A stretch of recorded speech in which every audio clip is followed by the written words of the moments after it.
Hi guys. So my name's Katarina, and I've wanted to do this video for a while now. I just haven't gotten around to it because, life. And I didn't honestly know the end result until recently. And I'm actually not even still at the end result, but I'm really close to getting there. So I felt it was the right time to put up this video, and I'm doing it because I really hope that it can help other people out there. I know that when I first got my diagnosis of having interstitial cystitis, that one of the first things I did was go to YouTube to try to help see if anyone had cured it before. I didn't really find anything, to be honest, when I did it. It was 3 years ago, so it was in 2021, so it was 2 years ago. Okay, so it was 2 years ago. In any case, so before we get into it, I will say that I see a registered dietitian nutritionist. She happens to be my best friend. I never had known about this type of health or nutrition wellness before. Of course I know nutrition is like key, but I didn't know how in depth it could go, and that it could actually help situations such as this. So before I go any further, I do want to say that I'm not going to say her name during the video just to give her some privacy. I want to check with her first to see if she is okay with me putting or linking her website below. Maybe one day that'll change and she doesn't want it public anymore. So I just want to be as mindful as I can about protecting her privacy. And then secondly, she did prescribe me, I use the word prescribe, but it's not an actual prescription, but there is practitioner level grade supplements and other dietary, like just pills and whatever. So she prescribed me, but she did prescribe me a couple of different supplements for interstitial cystitis, and then other supplements for something that is related right now. I'm not going to say exactly what those names of the supplements are because we did an extensive, she knows my history. We've done consultations where we go through everything, all the medications that I'm taking and everything like that. So she is a licensed practitioner and she has all of my medical history. So she prescribed those things for me based on my health and history and my symptoms. So I just think it would be a little bit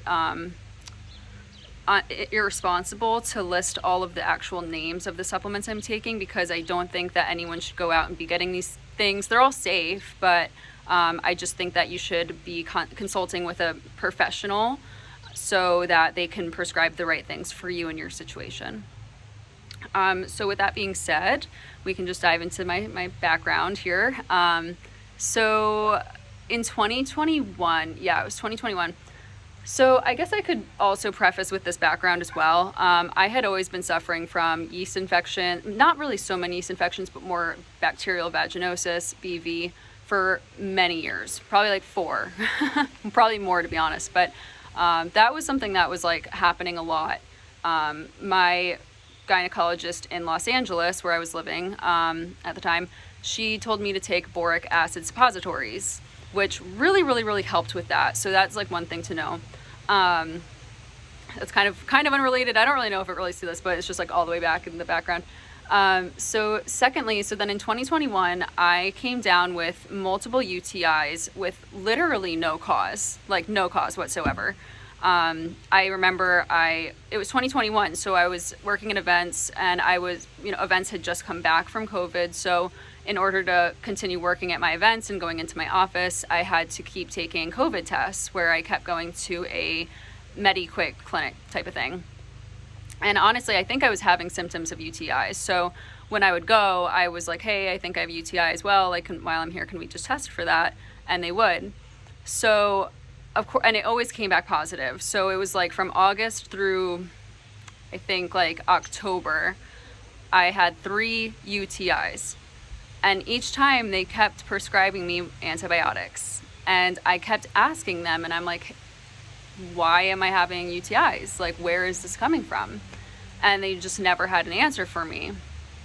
Granted, it wasn't MediQuick. Like, I didn't really think they were going to have the end-all be-all answer for me, but I was hoping that I would at least have like an idea of the right direction to send me. But they genuinely just never had any idea. So I took 3 different rounds of antibiotics in 3 months. What are you gonna do? I didn't want to, but they were really freaking me out with like how bad this could be and catastrophic if I don't take these antibiotics. So I took them and all was fine. And then in November of 2021, I started having pain in my urethra. And it wasn't a burning sensation, but it was more of like a stabbing sensation. Like pretty much it felt like my urethra was constricting in itself, and it was like pressing up against, and like the lines of the walls were like pressing up against you. Because especially when I would pee, it would tighten up and I would push and it would really, really hurt. It was just a really, really bad pain. And it got progressively worse over a couple of weeks. So it started out bad, but it got just worse and worse. And I was in a level like 9 pain, and it started to become really consistent. So eventually after a couple weeks, this is still like November, maybe December of 2021, I started having so much pain that I thought I had a kidney infection from one of the UTIs. So I went to the emergency room very early one Saturday, and I was there for 6 hours. They did every single test that they could think of. It was miserable, obviously. I was there for 6 hours. And by the end of the 6 hours, all the staff told me, they were like, all of your tests are perfect. Like, we don't know what's wrong. Like, we're so sorry you're in pain, and we really hope to see you come out of this, but we don't have any answers for you here. Like, we don't know what this is. So this was at Cedars-Sinai in Los Angeles, one of the most prestigious hospitals you could ever go to. And so I was frustrated. So Cedars-Sinai referred me to their urologist, their specialist. And, a week later, I have my urology appointment. And mind you, like, I'm in a lobby waiting room of like 40 men, like ages 50 and up. And then there's me. And I'm just like, I don't know what the problem is here, but I'm in a lot of pain.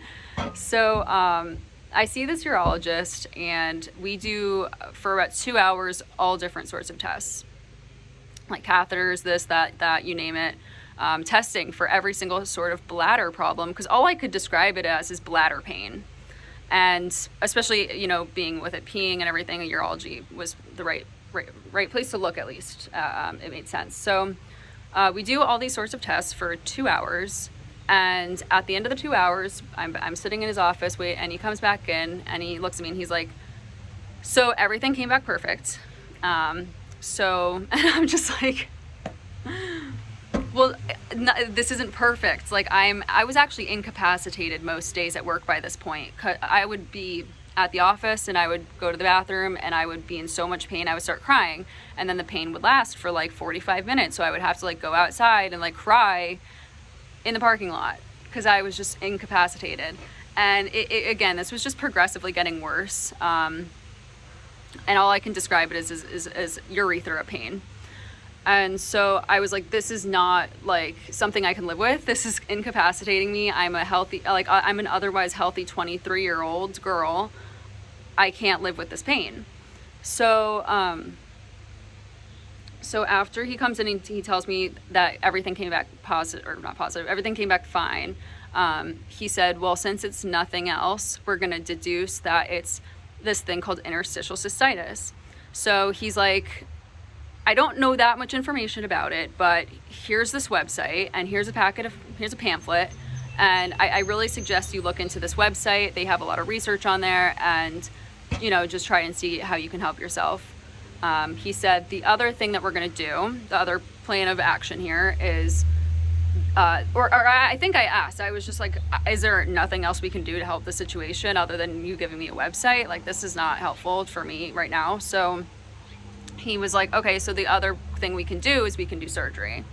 You would go under complete anesthesia, and what we would do is we would expand your bladder. We would put a balloon up in your bladder, expand it, and expand it, and then scrape the interior of the bladder wall, and we're going to biopsy that, and then that surgery may alleviate the pain by 30%. So I'm like, 30% is not satisfactory for me. I'm like, that would be, I'm still in a level like 6 or 7 pain most of the time. Like, that's just not doable. I've never had this pain before, so what is it from? So he sends me home. I'm crying. I call my dad. I'm like, you have to come to LA. I have to have surgery, blah, blah, blah, blah, blah.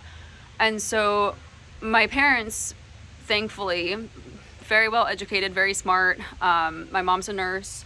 And so my parents and they're divorced. So they were separately looking into the situation for me. And so I go back to the office, I go back to work, and they both are reading on this website that, like, with interstitial cystitis, that you should stop eating spicy food, you should stop drinking coffee, you should stop drinking beer, chocolate, anything that might irritate your insides, I guess.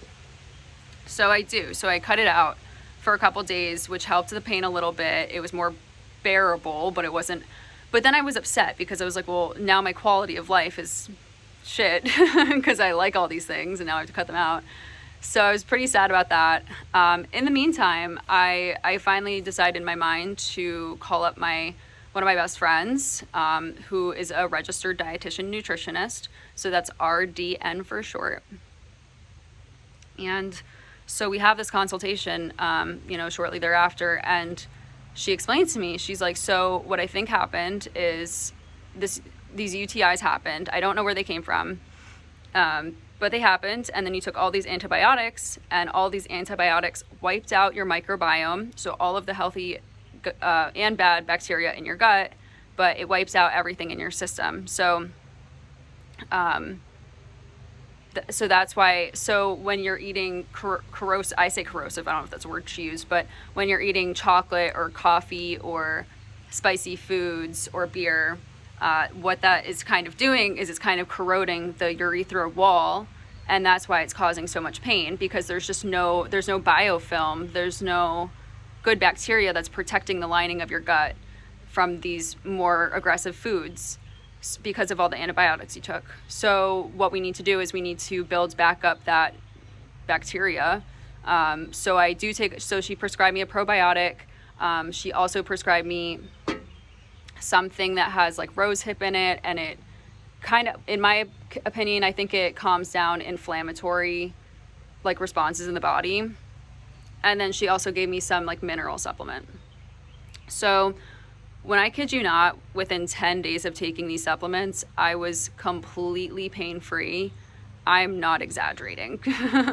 Like completely pain-free. One of the symptoms I was having was that I was waking up in the middle of the night and having to pee like multiple times. I will say to this day, I still struggle with that. It's been over 2 years and I still kind of have that problem. When I take the rose hip anti-inflammatory supplement, that supplement does help me with that issue at night. I don't know though if it's like maybe caused from something else. So anyway, so I'll explain the rest of the story a little bit too. So remember how I said that she didn't really know where the UTIs came from?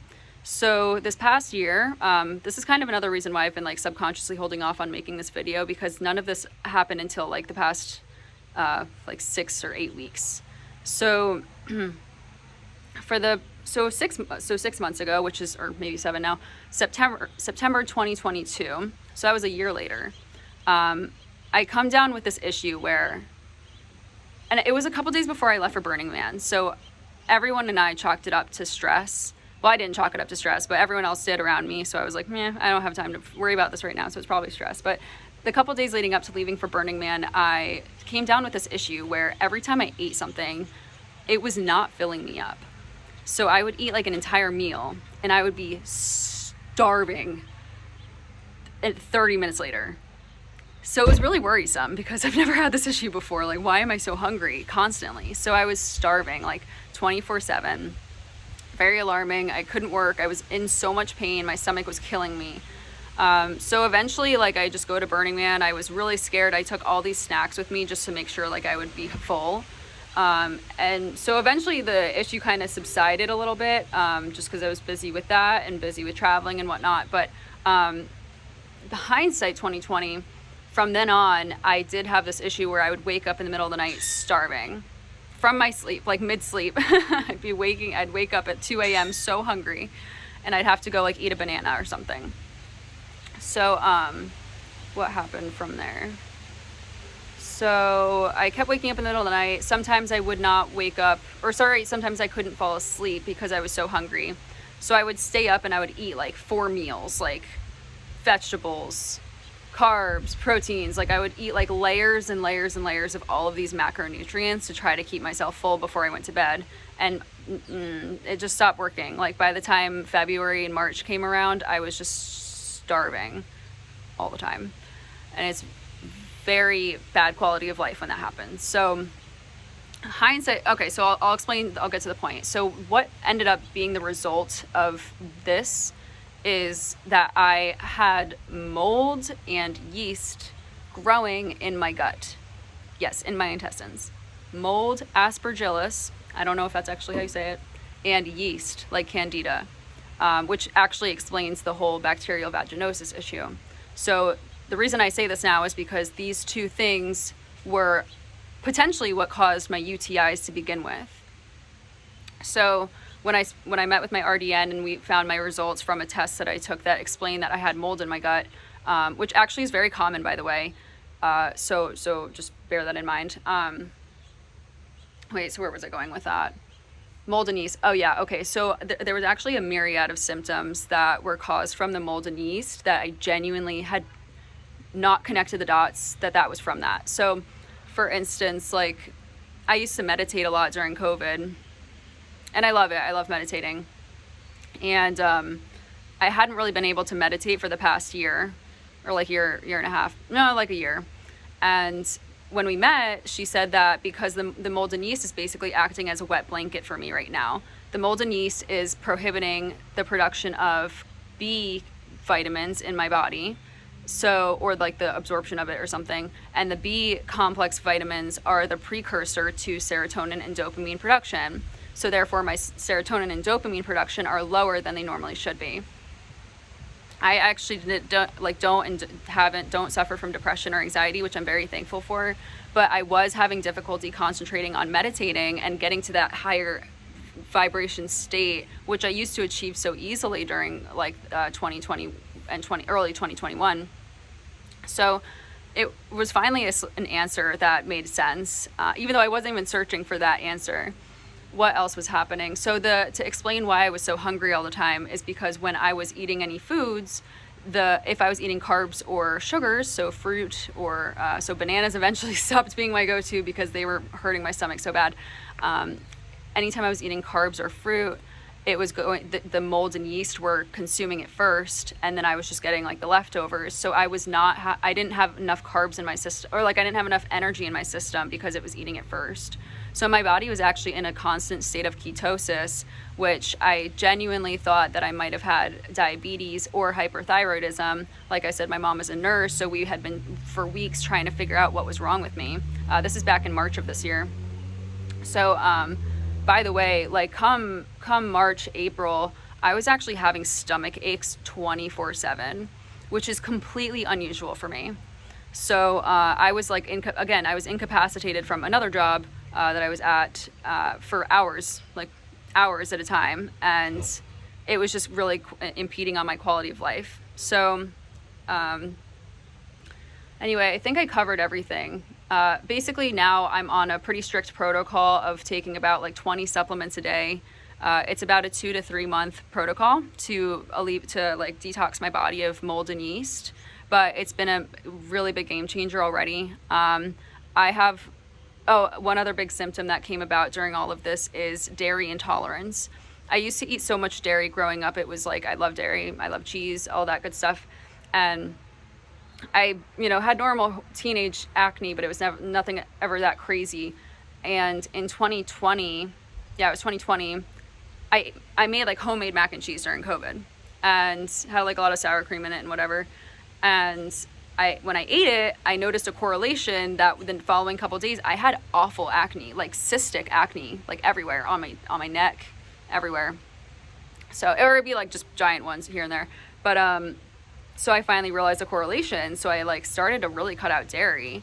And so again, this all goes back to my body my liver and gut was overloaded with toxins. So it was not able to digest like more difficult foods as easily. So therefore the skin is it's the biggest digestive organ in the body. So when like the normal functioning isn't working, like things are going to come through the skin. So, and I've learned all this from all this stuff. So, let's see, the dairy intolerance. Oh, so now that I'm taking all these supplements, I have noticed that my skin has been clearing up. It doesn't look super great right now because I kind of forgot to take a couple of my supplements earlier this week, which did make a big difference in my skin.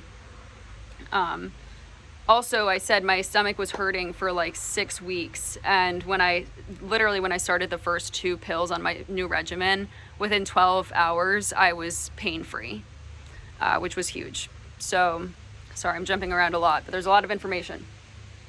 So, I hope I covered everything. I've tried to like look into where to find a good registered dietitian nutritionist.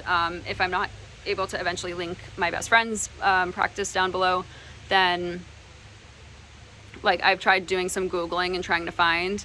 My best friend is a holistic practitioner, so she is really passionate about everything holistic wellness, as am I. I'm really big into holistic wellness, which is why I've gone down this path so much. But I would say if you're trying to find somebody, just make sure they're credible. My friend went to University of Southern California and got her master's in, I think it was like dietetics, nutrition, and longevity. So yeah, just making sure you find somebody who knows what they're talking about.